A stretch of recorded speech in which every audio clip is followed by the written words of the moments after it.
여러분 안녕하십니까? 자, 알면 도움이 되는 경제 쉽고 재미있게 그리고 완벽하게 해설합니다. 경제를 즐길 줄 아는 방법을 알려드리는 왁자지껄 경제 리포트 첫 번째 편, 저는 정영준입니다. 반갑습니다.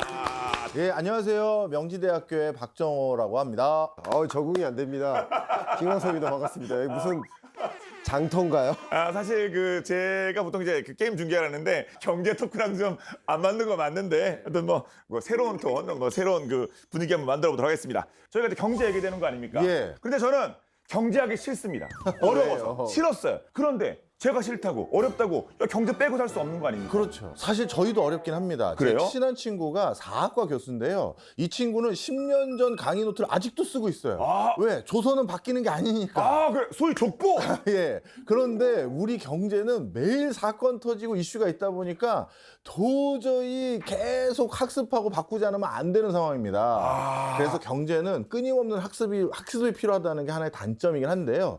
그래도 이 초절정 고수 둘이 경제를 스스로, 가장 쉽게 가르치는 걸로 유명한 사람들이기 때문에 경제 어려운가요? 경제가 제 생각에는 경제가 어렵다고 단정짓고 있으니까 어려운 겁니다. 그럼 왁자지껄 경제 리포트를 통해서 그럼요. 네, 교수님 말씀이 맞나? 저도 한번 맞죠. 오목을 한번 체감해 보도록 아주 하겠습니다. 맞습니다. 오픈 마인드로. 자, 이제 첫 번째 시간, 여러분과 함께 얘기 나눠볼 그 주제는 한국인이 가장 즐겨하는 취미 1위 원탑 게임입니다. 새해 2025년에는 기존에도 게임계가 열심히 활동했습니다만 모바일, PC, 스팀, 콘솔 여러 가지 대작들이 출시될 예정이고, 그리고 e스포츠가 처음으로 IOC 주간 대회를 엽니다. 올림픽 e스포츠 게임즈라고 오륜 마크가 박혀있는 IOC 주간 대회가 열려서 전 진짜 올해가 더욱더 기대가 되는데, 일단 그럼 두 분 게임 좋아하시는지 아닌지 한번. 제가 엄청난 팬이에요. 진짜요? 네, 대학생 스타리그에 나가려고 준비했다가 학교 예선에서 떨어졌는데 그때 안 그랬으면 직접 뵀어요. 와, 시도하셨던 것 자체가 엄청난, 나는 고수였다는 거 아니에요, 학교에서요? 고수는 아니지만 확실한 건 게임 페인이었습니다. 팬이요, 페인이요. 페인이요. 아마도 오늘은 여기 이렇게 커튼을 쳐놓고 방송을 하게 되지 않을까. 저는 인생이 게임이기 때문에 게임을 즐기지 않습니다. 이건 올려놓으면 떨어뜨리고 올려놓으면 떨어뜨리고. 제 삶 자체가 게임이라서. 나는 밸런스가 맞는 것 같습니다. 너무 또 게임만 이렇게 해도 또 그렇지 않습니까? 네, 또 그렇습니다. 객관적으로 게임에 대한 말씀도 해주셔야 되니까요. 게임 관련해서 언급이 될지 몰랐습니다. 하지만 누군가요? 일론 머스크. 이분이 또 이거 게임 얘기를 해주셔서 저는 내용은 모르는데 깜짝 놀라긴 했거든요. 맞죠, 이분이? 그래서 저는 언젠가 이분이 게임 얘기할 줄 알았어요. 그래요? 예. 왜냐하면 이분이 게임 산업에 진입할 수밖에 없는 상황적인 게 있었거든요.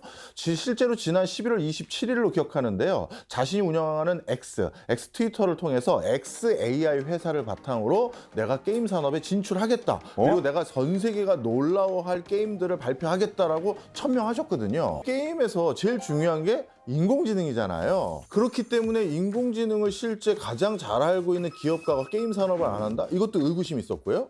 그리고 요즘은 어떤 미래 신산업들을 처음으로 실증해주는 공간이 현실과 똑같은 실제 디지털 트윈이라고 하는데요. 그런 상황을 만들어 놓고 거기 안에서 자율주행 실험도 하고 우주 발사체도 실험해보고 다양한 걸 하거든요. 예. 근데 게임이 가상 상황을 제일 정확하게 구현할 수 있는 환경들 중에 하나잖아요. 기본이죠, 그거예요. 그게 장점이죠. 그렇죠. 그러면 게임 산업의 제일 중요한 요소인 3D 구현하는 기술도 지금 하고 있고, 그리고 그걸 기반으로 인공지능도 실증 테스트하고 활용하고 있고, 그런 사람이 게임 산업을 안 한다? 말이 안 되는 거거든요. 근데 XAI라고 하셨나요? 예. XAI, 그럼 AI로 게임 만들어? 이 XAI가 어떤 회사예요? 말씀 주신 XAI 같은 경우는 X의 AI 자회사라고 볼 수 있겠습니다.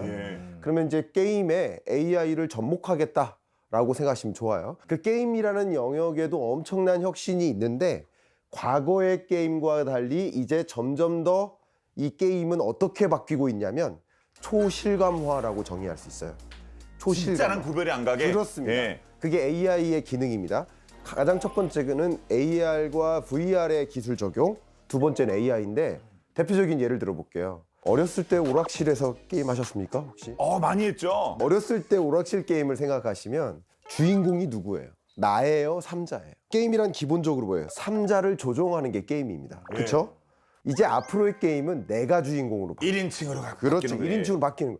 1인칭으로 바꿔나가기 위해 AR, VR이 적용되는 것이고 AI가 활용되는 것이고 내가 게임의 주체가 되고 주인공이 되니까 어떻게 되겠어요? 실감 나겠죠. 그러니까 초실감화라는 그 움직임을 만들기 위한 당연히 일론 머스크의 고민이 담긴 게임이 그런 영역이라고 볼 수 있겠습니다. 이런 일련의 이런 변화들이 우리 게임 산업에는 어떤 영향을 줄 거라고 평가하십니까? 글로벌 게임 이용자들은 33억 명에 육박합니다. 전 세계 인구의 42.5%에 해당되는데요. 그러니 산업의 규모로서도 게임 산업이 전 세계 어느 국가를 통틀어서도 가장 큰 영역이다. 이렇게 보시면 되겠고요. 그래서 전 세계인들이 가장 선호하는 여가 문화가 게임이에요. 그러니까 우리나라에서도 게임 컨텐츠를 굉장히 많이 전 세계적으로 수출을 하고 있는데 연간 수출하는 매출의 규모가 22조 원에 육박합니다. 가끔 한국이 컨텐츠 강국이다 해서 K-팝, K-드라마 이런 얘기 하잖아요. 그런데 우리나라가 전체 컨텐츠 수출액에서 실제 게임이 차지하는 비중이 제일 높아요. 67%거든요. 우리나라 경제에 기여하는 부분은 가장 큰 컨텐츠 부분이다. 이렇게 말씀드립니다. 많은 우리 게이머들이 게임을 즐기는데 우리나라에서 제일 잘 나가는 게임 장르 뭐 이렇게 한다면 뭐가 있을까요? 너무 중요한 말씀 주셨어요. 네. 일단 모바일 게임. 그렇죠. 모바일이죠. 모바일 게임이라는 영역이 가장 많은 비중과 빠른 속도로 성장하고 있다. 제가 한 가지 굉장히 중요한 발언을 하겠습니다. 네. 금융위기가 있었어요. 팬데믹 경제 위기가 있었어요. 근데 컨텐츠 산업은 네. 수출이 시작된 그 통계가 집계된 이래로 한 번도 줄지 않고 늘기만 합니다. 그 글로벌 위기 때도요? 네네.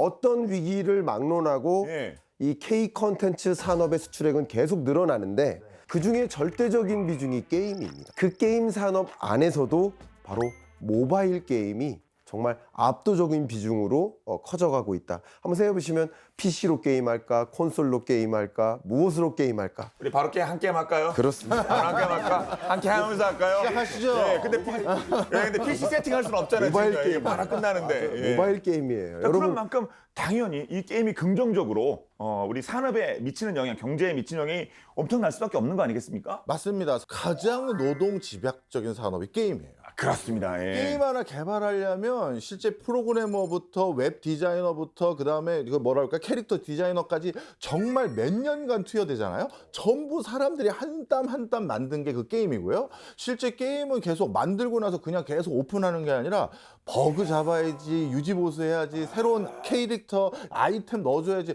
계속 인풋을 넣어야 돼요. 그 스토리 짜는 사람부터 전부 다 사람이 하는 일이거든요. 이런 일자리 창출이라는 측면에서도 우리 경제 차지하는 비중이 절대적인 게 게임이다. 이렇게 보시면 되겠습니다.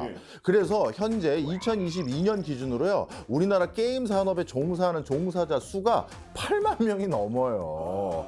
이건 엄청난 숫자입니다, 여러분. 그리고 저 중요한 것은 이것은 2021년 대비 3% 성장한 숫자로서 즉 고용이 줄고 있는 산업이 아니라 고용이 늘고 있는 산업이다. 이렇게 보시면 되겠습니다. 매출액도 늘고 있고 고용도 늘고 있다. 이게 바로 우리나라가 게임에서 게임 산업을 중요시 여겨야 될 이유인 거죠. 이 게임 서비스를 수출하는 거 거기서로만 끝나는 게 아니다. 그 팬이자 열광하게 만들고 그 나라를 그러니까 국격 자체를 올려놓는 겁니다. 그러니까 당연히 그 나라에서 판매되는 그 제품, 그 나라에서 판매되는 음식, 혹은 여러 소비재, 자동차, 전자제품 그 모든 것들을 나도 활용하고 싶다. 이게 팬이 된다는 거예요. 그런 식으로 생각해 보면 단순히 K 컨텐츠 수출은 컨텐츠 수출로만 끝나는 게 아니라 그게 그 파급 영향은 K 프로덕트 수출까지 연결이 된다. 이 타이밍에서 e스포츠 얘기를 하지 않을 수가 없습니다. 네. 솔직히 페이커 그 외국계 언론에서는 손흥민, 봉준호, 김연아 페이커 막 4대 국보, 5대 국보 막 이런 얘기 했거든요. 예. 지금 외국 가다 보면 진짜 그 페이커 옷 저지라고 하잖아요. 네. 그런 거 진짜 저 경기장 가면 엄청 많습니다. 바로 연결되거든요. e스포츠 제가 e스포츠 하는 사람이어서가 아니라 이거 얘기 빼놓을 수가 없습니다. 맞아요. e스포츠가 이렇게 전 세계적으로 각광을 받게 되면서 가장 큰 그런 계기가 됐던 게 e스포츠 자체가 있었기 때문에 게임에 대한 공감대와 소비와 이런 게 커진 거잖아요. 그렇죠. 인식도 많이 바뀌었고요. 그렇습니다. 바로 그런 과정에서 세상에 e스포츠를 이제 오륜기까지 접목시켜서 올림픽 e스포츠 게임즈. 그렇죠. 예. 그래서 이제 우리나라가 이 e스포츠 분야에서도 세계 최고 수준의 어떤 역량을 보일 저는 옛날에 이 게임 리그에 참여해 보려고 했던 대학생 시절부터 있었던 사람이기 때문에 저에겐 감회가 새로워요. 자, 그래서 e스포츠 규모는 어떻게 됐느냐? 2022년도 기준으로 했었을 때 14억 달러 정도 됩니다. 예. 이것도 굉장한 거예요. 그런데 2030년이 되면 얼마로 점쳐지냐 하면요. 세상에 67억 달러까지 성장할 것으로 보여집니다. 계속해서 성장하는 산업이 바로 e스포츠다. 이걸 꼭 기억해 주셨으면 좋겠고요. 우리나라 저성장 시대에 접어들었다 하지만 게임 스포츠, 이 게임 스포츠에 대해서는 연간 6.9% 수준으로 7% 가까운 고공 성장을 아직도 이어가고 있는 아주 보기 드문 산업이다. 저는 이렇게 말씀드리고 싶어요. 작년에 항저우 아시안 게임도 있었고 정식 종목으로 올해는 말씀드린 것처럼 IOC가 주관하는 올림픽 e스포츠 게임즈, 내년에는 또 나고야 아시안 게임 또 정식 종목이거든요. 계속 이런 긍정적인 이벤트들이 있는 것 분명히 맞고, 또 그런 만큼 그러면 또 우리 정부에서도 아니면 어떤 공공기관에서도 좀 투자나 지원이 필요하지 않겠습니까? 정부에서 게임산업진흥 종합계획이 발표되면서 어떤 내용들이 들어갔냐면 우리 게임인들이 염원했던 상설 경기장 이런 거 빨리 만들어야 되고요. 그렇죠, 그렇죠. 그리고 게임 스포츠도 연고제가 있어야 돼요.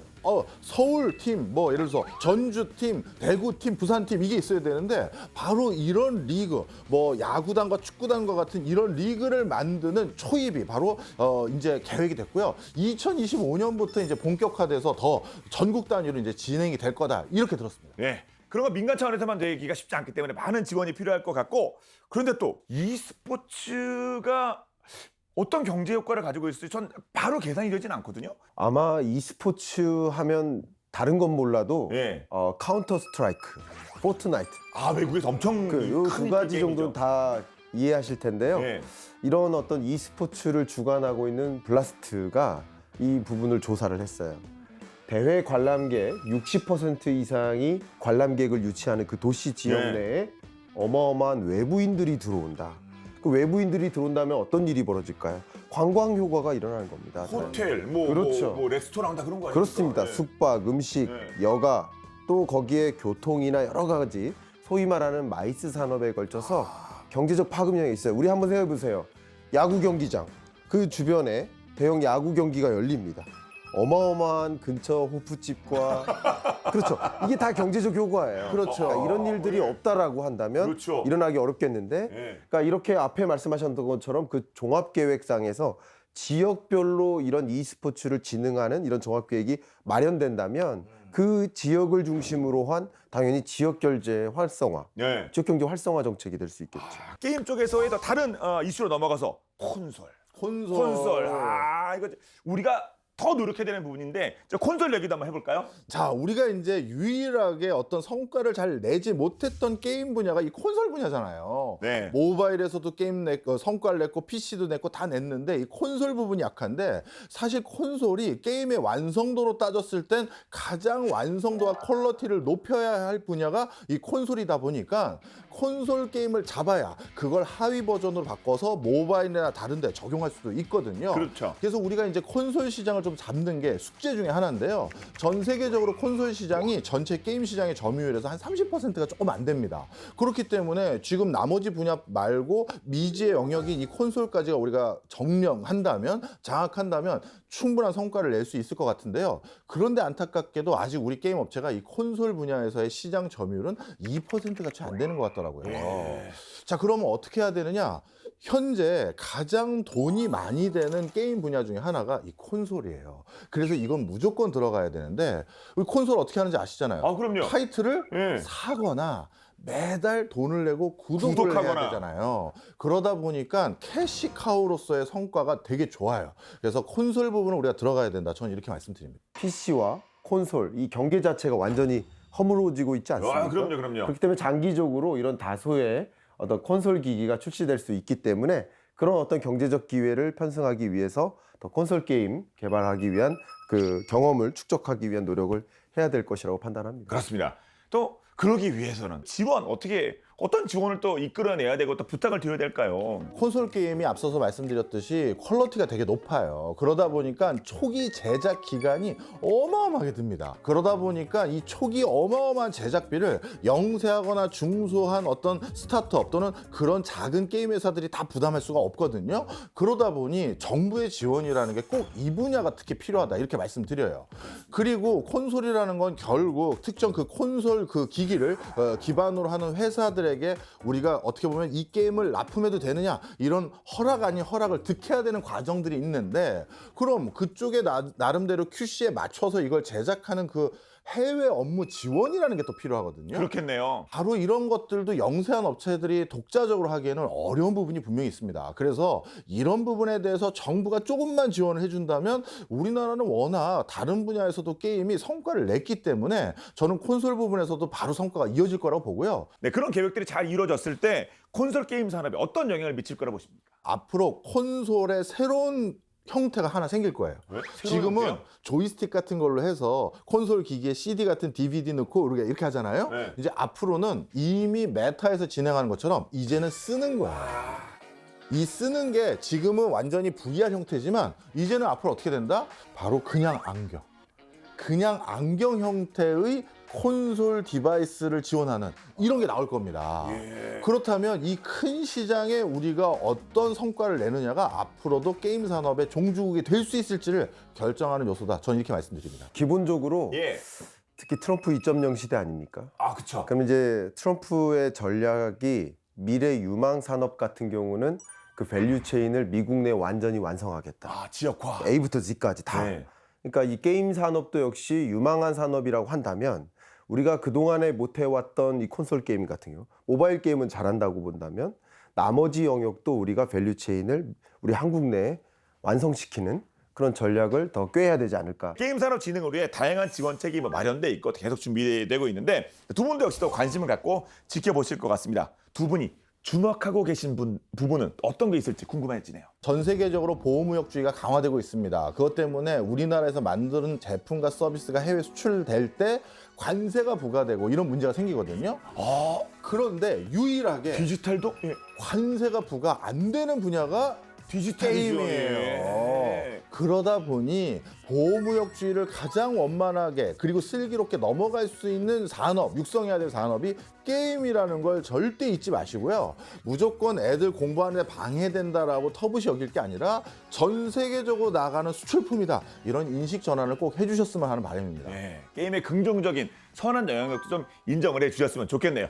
김 교수님. 게임 산업 영역에서는 청년들이 원하는 일자리가 정말 많이 있다라고 본다면 청년들이 원할 만한 그런 일자리를 더 많이 확보하고 또 그만큼 청년들을 소위 말하는 이 게임 산업의 인재로 육성하기 위한 교육이나 트레이닝 과정 이런 것도 같이 맞물린다면 교육과 훈련 과정 그리고 일자리까지 연계시켜서 이 게임 산업에서 좀 많은 기회를 찾아보면 어떨까 하는 생각을 해봅니다. 자, 이렇게 오늘 게임 산업에 대해서 살펴봤는데요. 첫 시간이었습니다. 막자지가 경제 리포트. 저도 진짜 근데 경제 하니까 좀 땀이 삐질삐질 나고 있는 그런 사람. 제가 그래도 제일 익숙한 게임임에도 불구하고요. 예, 첫 번째 시간 어떠셨습니까? 우리나라 게임 산업은 앞으로 세계를 진출하는 공격만 해야 된다. 저는 이렇게 말씀드립니다. 그렇죠. 공격 아니면 맹공격. 네, 그 두 맹공격. 가지만 있습니다. 네. 뭐 시작할 때 왜 게임 산업을 일편으로 하느냐 이렇게 문제 제기를 했었는데 두 분의 의지가 당연히 반영된 것이다라고 저의 한계가. 이제 딱 느껴지고요. 예. 어쨌든 이 게임에서 미래 유망한 산업적 기회가 분명히 있다라는 것을 우리 분명히 확인했기 때문에 그런 부분에서 우리나라가 그동안 약했던 부분을 좀 어떻게 정책적으로 지원을 하고 또 우리 청년들이 원하는 그런 일자리를 또 확보할 수 있는 그런 여러 가지 기회들을 좀 찾아보는 그런 어떤 하나의 발돋움판 네. 그런 기회가 되기를 좀 바라는 마음입니다. 자, 대한민국 국민의 경제 상식 만렙을 꿈꾸는 막자지껄 경제 리포트 첫 시간 이렇게 여러분과 함께했고요. 다음 시간에 더욱더 재미있는 주제로 돌아오도록 하겠습니다. 여러분 안녕히 계십시오. 고맙습니다. 감사합니다.